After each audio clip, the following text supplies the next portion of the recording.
This KFAN podcast is sponsored by Builders and Remodelers, exclusive Twin Cities provider of Elements Windows. Get the highest quality windows at unmatchable value. Visit buildersandremodelers.com for more details. 40, he could go, 50, intercepted, and a touchdown to the 10, he will score. It's time for the Bumper to Bumper award-winning NFL prediction segment on the Fan, brought to you by Continental Diamond. Now, to help you break down this week's games, here's your favorite NFL wonk, Dan Barrero. Text just came in, Guardsy. Can't wait for Gerby to kill the positivity cultivated by that Sean and Dan segment. You're known for your positivity. 100%. Can you try to not bring us down like you usually do? Because we just had a really good positive segment with Sean Salisbury, and I fear that you're going to just drag us down as you often do. What do you mean by that? Yeah, what is? I'm a very positive person. I'm a very optimistic, positive person. I really am. About one team. And lots of things. What other things? I like other things, too. What other things? Name the top 5 things. I really enjoy the Wisconsin Interactive Ice Bowl exhibit, bed and breakfast and lunch. It's so self-serving. Is that still open? It's just, I mean... We had just opened last weekend, Jordan. How'd Blakemore do? Yeah, I think that was his point. I'm not used to being on Thursday, so I'm a little thrown by it. Well, you think we're not? So, you guys making me come on early. You think we're not? And what's so positive about Sean Salisbury? Like, what? You got, up with people? No, here's what it is. He's motivated. He gives us good football analysis, not your warped sense of reality in the NFL. That's exactly like what I provide. No, yours is not objective. What? Hello, Carl. Oh, Carl, no. What happened? He probably was using one of the office phones. Put him back on hold. Maybe they didn't pay the phone bill at the bed and breakfast and lunch. I'm not exactly sure. That was weird. Maybe his phone's tapped. Very, very strange. Don't forget Peter Bercich from Southern Cal. Vikings Chargers coming up tonight here on the Fan with the pregame show at 5 p.m. Wonder if he's part of is he okay? Operation Nothing But Bets. That was the other name. Nothing But Bets. Did you watch the press conference? I had it on in the background, so I wasn't completely focused on it. When did it start that federal agents started doing these proclamations at the podium, but also wanted to let you know what kind of Mitch Lawrence, Kevin Kernan, Dan Barrero writer they were, turning a phrase? Oh yeah, well, because my guess punny phrases. My guess is it's imitation. It's sort of built on itself, where the days of just a very dry-looking, dry-sounding bureaucrat getting up there and laying it out. And they're not wrong. I think they figured out, well, that's the way people's eyes glaze over. So we're going to come at it with a little expressiveness. Now, what happened, the danger of getting too into yourself is exactly what you're, I think, hinting at. Then people may have a harder time trusting it exactly.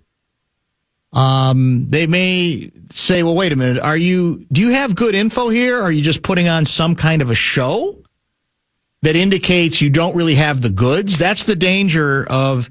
let's come up with an Operation Warp Speed or whatever the case may be. They feel like now to get people's attention, that's what you got to do. Again, at the risk, I was saying as you were talking, was that Gerby again? Yeah, we're going to break and call him back. Oh, okay, good enough. Yeah, we might as well. We got to get caught up. Yep. That if you get too cute, then people start wondering, what do you got here? Is this a game or do you have something substantial here? Do you have the good? Can you deliver the goods? As opposed to, hey, what should we call it? But it's not even that. Warp speed. The operation's one thing, but when you got the guy going and I can't remember, I should have written him down. I'll have to go back and listen, but he'll say something like, and we'll catch you. You can bet on it. You know what I mean? Yeah, they're these huge proclamations, and we'll find you. You can bet on it. Yeah. Like he's waiting for theme music or something, or a big dramatic fade. Yeah, you can. Like, well, I think the preface to that was, innocent. Go through the system, innocent until proven guilty. But to those defendants we've got, basically, you're as good as convicted. That's what they were saying. Exactly. Fan of 2 Men in the Junk Truck want to give you a shot to win bonus bucks. It is our national cash contest. Final keyword of the evening, because we're out at 5 o'clock for Vikings football, is credit. Go to KFAN.com and enter the keyword credit.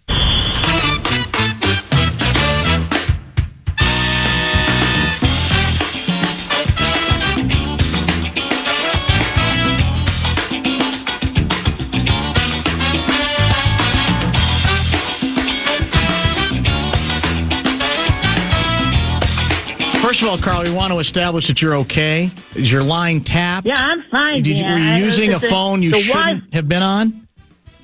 No, the Wi-Fi in the office is bad, and sometimes it makes a. Oh.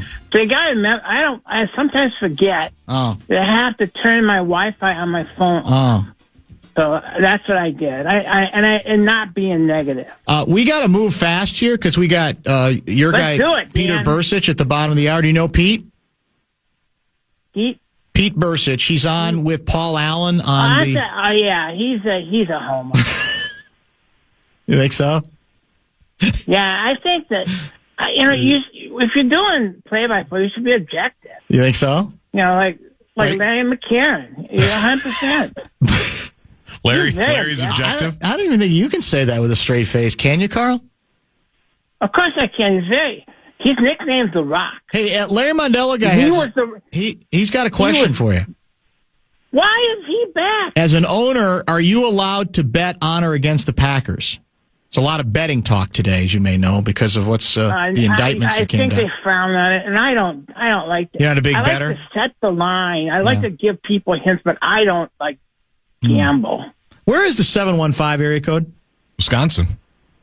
Yes, Wisconsin. Here's the text that just came in to you and me, Guardsy. Do you two even listen to yourselves so high and mighty? Well, that's interesting. Do you? Yeah, northern Wisconsin. Eau Claire, Wausau, and Superior. Speaking of objectivity. My phone right now near the Dells. Is from that area code. Is that right? Yeah. Do you agree with him? Do you must think not have a caller ID. Do you think we're a little too high and mighty? What are we high and mighty on today? That's okay. I mean, I have come to expect it, and I deal with it. I'm glad to see. I know there's a lot of people out there who say, Carl, why do you put up with those guys? And I said, because I'm trying to save soul. Save soul? Oh, my God. Well, you guys need saving. Well, that's probably true. How was Blakemore at the bed and breakfast and lunch last week? Did you run into him with his gal? He was there? Yeah, I thought he was. That's what we were talking about. I thought he was off last week. I figured he was with you. No, I don't think so. Oh, everybody. You didn't give an influencer deal? 3 days. Well, you don't check. You don't check everybody in, do you? I mean, no, that's Randy's job. Yeah, so he might have been there. And he performed it almost flawlessly. What's the almost referred to? Almost. What is almost referred to? Randy has to remember that we stopped booking after 5 couples. Yes, sometimes, What does that mean? But it's very popular. How many couples? It was arousing. Earl with Nicky was great last week. He was so good about explaining about Super Bowl II against Oakland. Sure. There's stuff I didn't even know. This weekend, he's talking about Vince Lombardi, the early years. Vince started, I should call him Coach Lombardi, started in 1959 with the Packers. Yeah. And one of the very first caddies he ever had when he was playing golf was Nicky. Oh, they formed a bond. A bond at that point, sure. Yeah, so Earl knows all sorts of personal stories, like what kind of appetizers he liked, what he dressed up as for Halloween. So he knows a lot of inside stuff about Vince Lombardi. So this is an opportunity. You don't just come and get a good night's sleep and then a good breakfast featuring a bratwurst omelet. Well, not if it's 6 couples in the same room. Yeah, how many? Can we circle back? How many couples showed up? Yeah. Well, there were 7. We can only take 5 in one room. No, Dan, not in one room. We have lots of rooms. Oh, okay. I was all confused. What do you think this is like a hostel or something? Yeah. You travel across Europe with the backpack? Your No, place this is possible, yeah. High class bed and breakfast and lunch. Hey, did Lombardi have a dog? I don't know. I can ask Earl. Yeah, I'd be curious to know if Coach Lombardi had a dog. We know. No, Dan Devine had a dog. Well, he had a dog until you guys took care of it.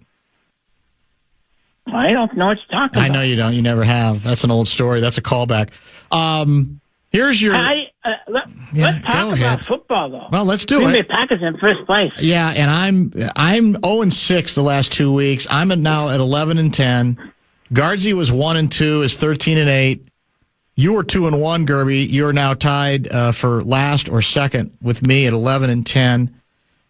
Here's your first game: Broncos hosting the Dallas Cowboys, and Denver is favored by 3.5 points.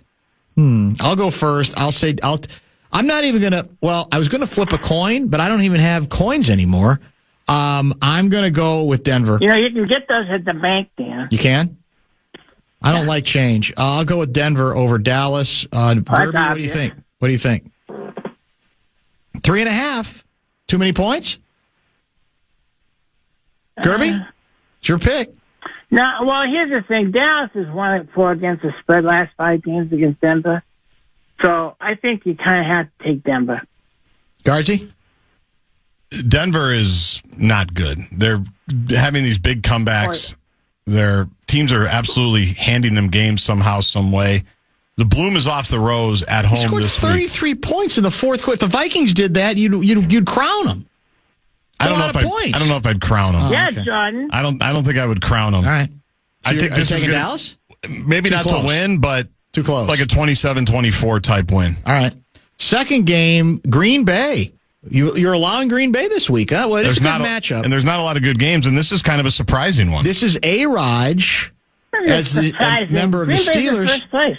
Against the Green Bay Packers. Packers are in first place. Vikings are in Green Bay Packers. Vikings are in last place. Packers are favored by 3.5 over the Pittsburgh Steelers. This is easy. Steelers will shock the world. They not only are going to beat the spread, they're going to win the game.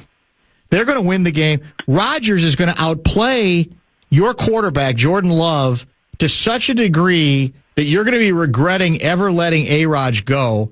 I'm confident Steelers over the Packers. Gerby? Well, Dan, I know that you kind of speak something into existence. You kind of not the first time I've done that. Yeah, something in your own mind, and then it will come true magically. But magic doesn't work that way, Dan. It's just he's washed up. He's done. He's over with. He can beat bad teams like Minnesota, but he can't beat a good team. I mean, we're going to kill him. I bet he doesn't finish the game. I mean, between Rashawn Gary and Micah Parsons, you're going to take him out. It's like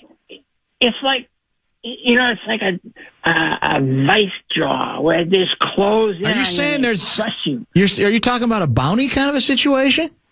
No, we don't. There's no need for a bounty for that old man. Okay. No, we're just. That's not very kind. If he's smart, he's smart, he quits at halftime. Did you see the nice things he said this week about his time in Green Bay? He said, I started a Packer.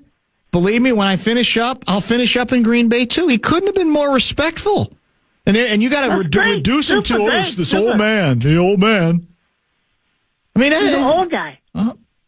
He's pretty effective. He's not Earl was Nicky old, but he's old. Yeah. No, Green Bay will cover that easy. Plus, it's we got to buck a trend against the spread, so we're absolutely going to cover.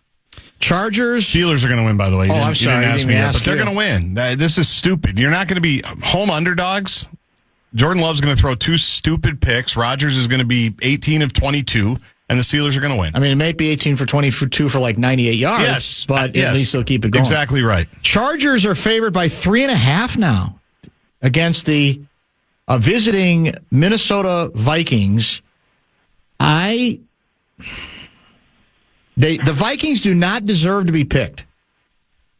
But you know what I'm going to do? I'm going to stand tall on behalf of Carson Wentz and all those haters. There's a bunch of Vikings haters who, again, are rooting against their own team's quarterback because they despise him that much and they want so badly to see their little hero, the kid who can't get healthy after like 8 weeks with a high ankle sprain.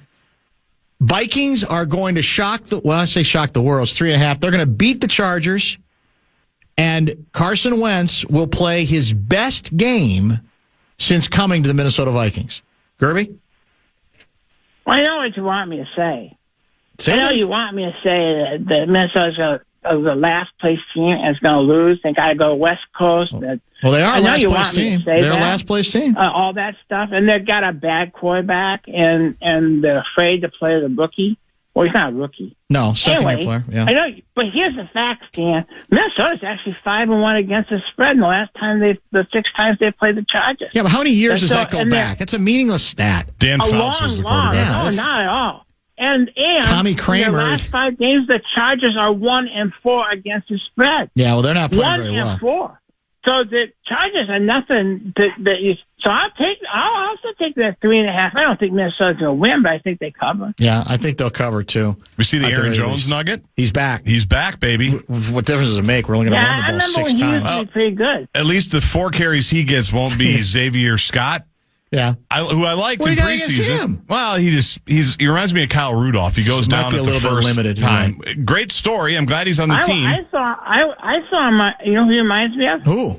Ed Marinero. Yeah, when he used to play for you guys. Yeah, good actor too. Remember when Ed Marinero played for you guys? Very well. He was in studio and then once. He went off to be on Hill Street. I missed that show. Was I sick or something? Yes. I wanted to talk to him. Yes. And you couldn't get him to stop. Wasn't that the deal? That you could not get, you had to go to break and he wouldn't stop talking. It was kind of like that, yeah. And it was almost like Ken Patera. It was Ken Patera like. Yeah, there's that danger. All right, what do you think? Chargers, Vikings. Vikings are going to win. You're on the bandwagon, too. Okay. I mean, this might be the last week I pick them. It might be one of those seasons. If they lose this, then I won't pick them. But I don't think the Chargers are any good. That's the other part of it. And the Eagles didn't look very good either until they played us. That's true. They're more injured than we are, maybe, if that's possible. Yeah, they are. So no, it's not possible, but they are. Do you remember? I didn't pick anything for Brosmer this week, though. That's progress. That's true. That's a good point. So tonight's probably the night he comes in. Saves them in Hollywood. What were you saying, Carl? Before you move on from Ken Patera, because you just triggered a memory. Do you remember the time when Ken Patera and Mr. Saito were in Wisconsin and they threw a big rock through the window of a Burger King because they wanted to get in and order something? I do remember that, yes. Were you there that night? Yeah.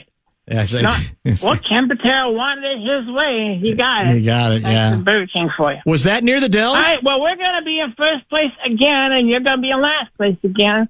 So let's get used to that. And come see the Wisconsin Interactive Ice Board exhibit, bed and breakfast and lunch. Go Packers. Somebody mentioned this. I agree. Do you see Lombardi as the kind of guy who would even bother to dress up for Halloween? Well, we should have followed up, so I'm sure if he knew the costume, he would have told us. Or he would have said, you're going to have to come to the exhibit. We got one more week before Halloween, right? We can get the info from Halloween from will be next Friday. Exactly right. All right, let's get to the bottom of the hour break and check in on the scene.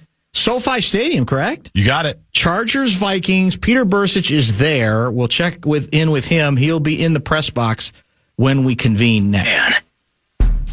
Final segment of the show tonight, because we've got Vikings football, is presented by American Pressure, commercial-grade pressure washer since 1975. It's the Bumper to Bumper show wrap.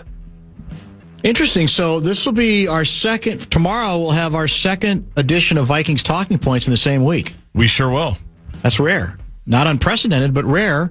Peter Bercich is in the belly of the SoFi Beast. Thunderstruck was playing moments ago. We'll see if it's still. Is that right? Southern California, the spot. Peter, is it everything there it is. you? Oh yeah, that's nice background. That's perfect. It's a bit that'll be going on all during the game. Is where we sit directly in front of us in that big, circular scoreboard that they have up here, but the speakers they're right there, right into the booth. Oh, man.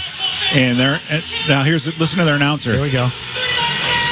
Oh, calm down. Yeah, it sounds like an NBA pregame.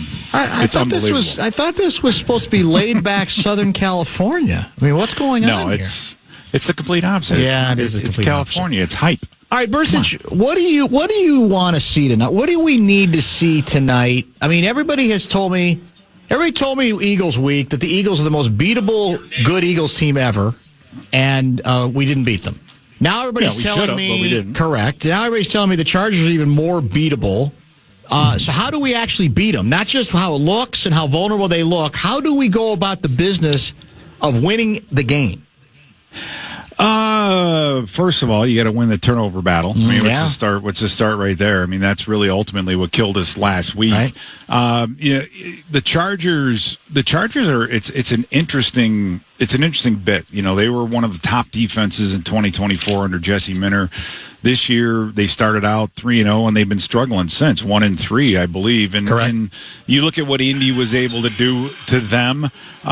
Indy did it with the running game, with a very, very good running game, explosive running game. So maybe having Aaron Jones tonight is going to help the Vikings in that regard. But what the Colts did is they mixed in the play action passes with the runs and the boots and the waggles and all this. Yeah, the Chargers on defense are very aggressive, and they found a way to get guys like Derwin James, the safety, to play linebacker through formation shifts and motions, and then able to exploit them for big plays on the ground. And they also were able to exploit them with special teams. They had an 81-yard kickoff return against the Chargers when the Chargers scored and brought the game to 23-10. So they were starting to, an opportunity for the Chargers early to get back into it, and then they gave up the big kick return in that. So we got to play mistake-free, the fewest mistakes that you could possibly make.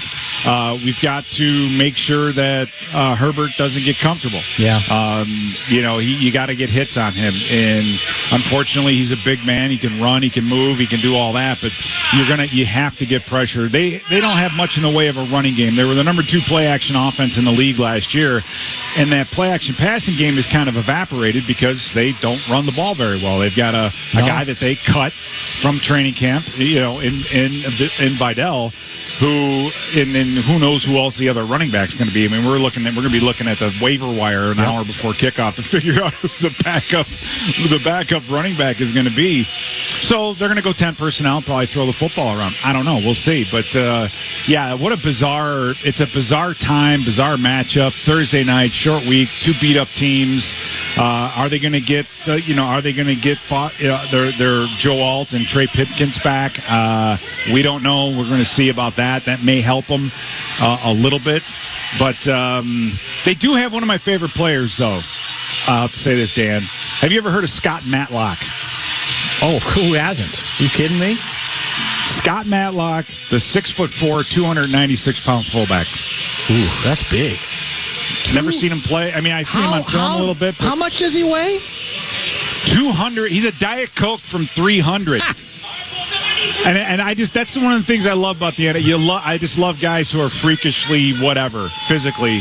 And Scott Matlock at 6'4", 296, wearing a 44 jersey is just. I mean, how that kid. I got to get a poster of him somewhere in my office just because it's such an anomaly. That will be. But they can see, that's the thing, though, is the Chargers can go big. They want to go big. Will Dissly, Tucker Fisk, Scott Matlock, they could put those 3 on the field, and we haven't been able to stop the run, so to speak. They could just do that, but the problem is they don't have anybody to hand the ball off to. Well, and it's a Jim Harbaugh team, so we know Harbaugh loves to run, but they're at least, like you said, 2 running backs down, right? So part of what's happened to them is they're less of a running team, not because they want to be less of a running team, but just because they don't have anybody that they can depend on, correct?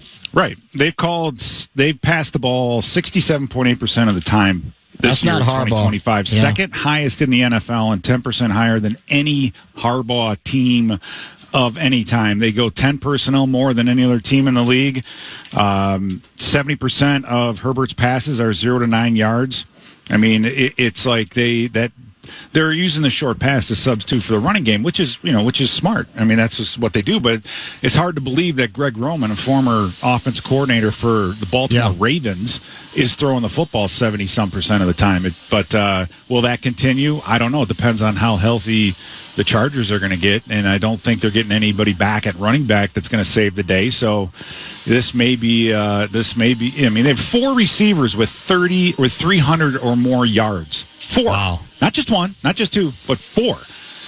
Right? A fifth round draft pick tight end, Aronde Gadsden, who was a healthy scratch for games 1 and 2. Well, now he's got 22 receptions, 308 yards, and a touchdown. I mean, that's what they're doing. They're slinging the ball. It's reminiscent of, let's face it, this is kind of where the pass was born, of the passing game, no right? question, you're right. I mean, Sid Gilman. Yeah. I mean, this franchise has over 225,000 total passing. Yeah, Eric Coryell, Sid Gilman. I mean, so it's only appropriate that they have to throw the football, right? Is this Carson Wentz's last game as starting quarterback of the Minnesota Vikings? Carson Wentz will no longer be the starter as soon as J.J. McCarthy's healthy.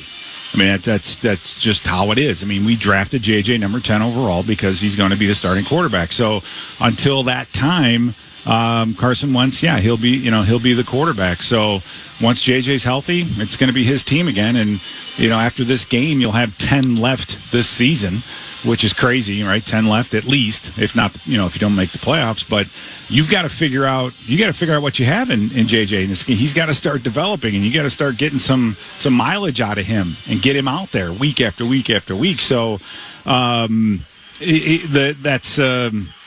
you made that decision to draft him, and now you have to develop him, but you can't develop him when he's not playing, and so he's got to get himself healthy, and then he has to figure out a way to stay healthy. And that's, I think, the biggest challenge of this whole team, this organization going forward. Are they coddling him? Should he be back by now? No, I don't know. It's not my ankle. I have no idea.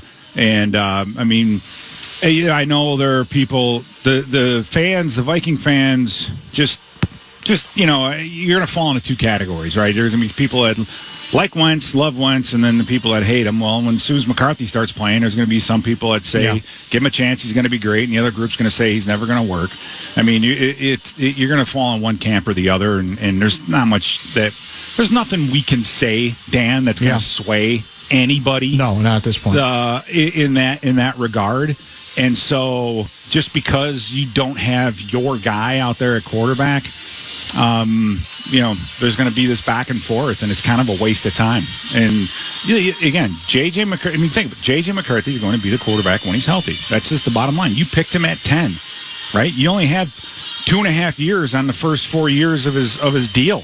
Right, you got to get him out there to see if he's any good, and if you want to extend him. I mean, time. I mean, in that regard, time's running out. We got to find out what we have in this young man. Well, I have felt all along that if Wentz was playing great, I have no problem making him sit longer.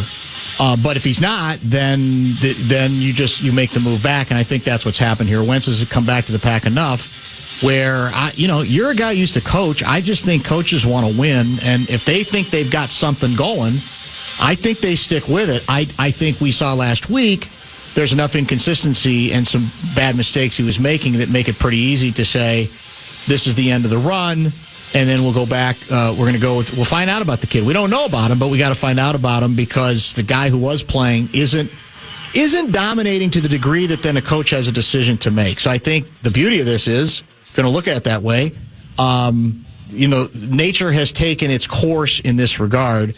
I will add this, though. I think, and I'm very stubborn on this issue, and I don't know if you agree with me or not, although we have talked about this in the past. Whether your quarterback is the backup, which is what really Wentz is at this point, or a young quarterback trying to figure it out on the fly, I want to help him. And by helping him, or either one of those quarterbacks who are flawed for different reasons, one could say at this point, hand the ball off, run the ball. We had 7 plays around the 19, 20-yard line. We threw on all of them. I still don't understand that. You're going to have to convince me of why, especially with Mason, who I think is willing and ready to be a guy who, give me a little bit of the load here. Now you got Jones back. What's the deal? Dan, I'll give you a reason. What percent of the time have the Vikings held the lead in the first 6 games of the season? Take a guess, percentage-wise, that they've been on the field with the lead. 22%.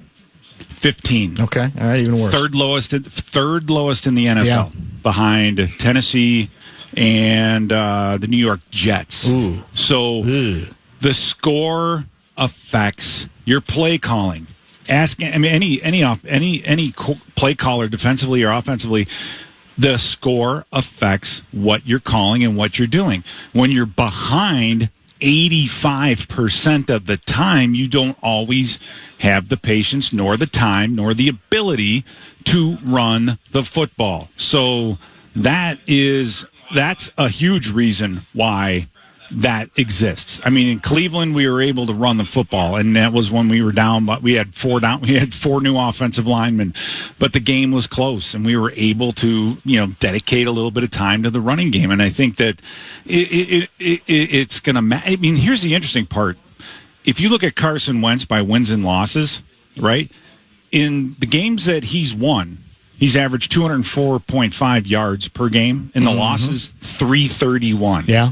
So that's 127 yards difference in wins. That's the score. That's that. And so, Dan, as much as you and I would love to see some balance, and we know that new quarterback, whether he's a backup or a rookie or a second-year guy, the running game's going to help. It's going to open up the play-action passing game. It's going to, time of possession, the whole thing. The running game helps a young quarterback and a great defense. When you're behind and you're turning the ball over, you can't have that patience. Well, and that's, I think, I think situationally it has taken us out of the running game a lot more than I think they would like. Well, I think there was a 2nd and 1 at the 9. There you're already in scoring position. Yeah, I know, so you to got me, those. There's some of those. I get it. You can't hand the ball off constantly. I just think. What I read today from someplace was that we're actually running less than last year. Now, maybe it's in part related to what you said, that we're behind. I just don't think we've been hopelessly behind, because at one point we were back in that game at 21-16. Do you expect... I mean, the Chargers, as I said, Harbaugh is a guy who is a meat and potatoes, coach who wants balance, hasn't been able to have it at this point. So on Herbert, how instrumental, if we know he's going to throw a lot, how instrumental is the rush? Because I didn't feel like we had much of a really effective rush consistently last week against the Eagles, although some of that is the QB is pretty good about handling the rush and moving out of it a little bit. How important is the rush this week or tonight? It's going to be huge depending on their game plan. We assume that because of personnel and who they have and don't have at running back, that they're going to have to throw the football. You need to get pressure on Herbert. You need to rough him up, beat him up. I mean, last year he had 3 interceptions or 2 interceptions the entire year, and he's thrown 6 already. Why is that? Well, more throws, you're getting hit more, tip balls, those kinds of things. I think the middle of their offensive line, Zion Johnson, Bradley Bozeman, Mekhi Becton, could be taken advantage of. And I'm getting to a point here, so stay with me. You've got to do a great job on 1st and 2nd down and try to get this offense, this Chargers offense, to have to throw the ball more than 7 or 10 yards down the field, because then you have time to get to the quarterback. So this 0 to 9 yard passing game, which 70% of their passes are, you might be able to get in a throwing lane. Even if you're free to the quarterback, you may not get there in time, right? So you have to defensively make sure that it's throw, catch, tackle, and you can't let them, yards after catch and all that. So that part of it, see what I'm saying? That part of it has to work. You have to get them into 3rd and medium, 3rd and long, and then so situationally, and that's another big part of, I think, the Philly game that is just 3rd and long. We had some 3rd and 9, 3rd and 12, 15, and we just let them off the hook. So not that our 3rd down percentage is awful. We're 2nd in the league defensively. It's a matter of some of these 3rd and long plays. We've got to find a way to get ourselves off the field. That's when you got to get to the quarterback, and we'll see what happens from there. Last item for you today. I really do feel like this is a big game tonight, because if you come out of this stretch back over 500 at 4-3, knowing that now you're going to have extra time to presumably get everybody healthy, get the guy you wanted to turn this team over to offensively healthy, especially J.J. McCarthy, even though, you're coming back against a good Detroit team on the road. I just think it feels a lot better for this club that there's still time to make something out of this season. How big is tonight from your standpoint? Tonight's huge. Tonight's huge, and it's a shame, I think, just because it's on a short week. Right. It's this Thursday thing, and so many guys on both sides of the ball beat up. I mean, the teams that are on the field tonight, both sides, are not the teams that you're going to see 8 weeks from now on either of them, just because of that. But it is what it is, and you got to play on a Thursday, so you do. The Vikings just have to find a way to win it. I don't care how. Just find a way to win this game. Get yourself a game above 500, and then you're going to go play a team who's on a bye right now in a stadium that we haven't won there in 4 years? 3-4 years? It's been a long time since we've won in Detroit. And you might be doing it with your new, with J.J. McCarthy. So in that regard, Dan, you're absolutely right. You get a win tonight. You're still in the battle. You're still fighting. You're still in that 500 category. You just got to catch fire at some point, November, December, blah, blah, blah. It could still happen. But you don't want to get yourself too far behind the 8 ball in that regard, because if you come out of here 3-4 and then you got to go to Detroit, you're staring 3. Coaches don't look ahead. Nobody on that sideline is going to look ahead like that. You don't have that luxury as a coach. You're day to day, minute to minute. But for us, that's I do believe this is a humongous game for the Minnesota Vikings, and for both sides too, because the Chargers got to turn around that last 1 and 3 here. The only team they beat is Miami, so should be interesting, Dan. I'm looking forward to it. I have a wonderful call tonight. What else are you going to do on a Thursday night? I got nothing else. Safe travels returning, and we will chat soon. Thanks, Peter. All right, sounds good. See you. Pete Bercich from the booth at SoFi Stadium, where Vikings Football Sunday, Thursday night edition, is about to begin. That's why you hear the Spinners music as we speak. More talking points tomorrow. A lot of reviewing of whatever takes place tonight. Perhaps Adam Thielen. That's a little bit up in the air. We're not exactly sure. But we'll make it work. We don't have predictions because we did those today. But maybe some Ben Gessling as well. So we hope you enjoyed the program today. I want to thank our very special guests, Sean Salisbury early and Peter Bercich late. And I guess we thank Carl Gerbschmidt in between for the award-winning predictions segment as well. Why don't you put your pants back on, Slappy? One way to look at it. Thank you for watching. Thank you for listening. And we will talk to you tomorrow beginning at 3. Enjoy the purple coming up next right here in the Fan. Where are we, America? Super Bowl, homeboy. You can't talk that way and be taken seriously.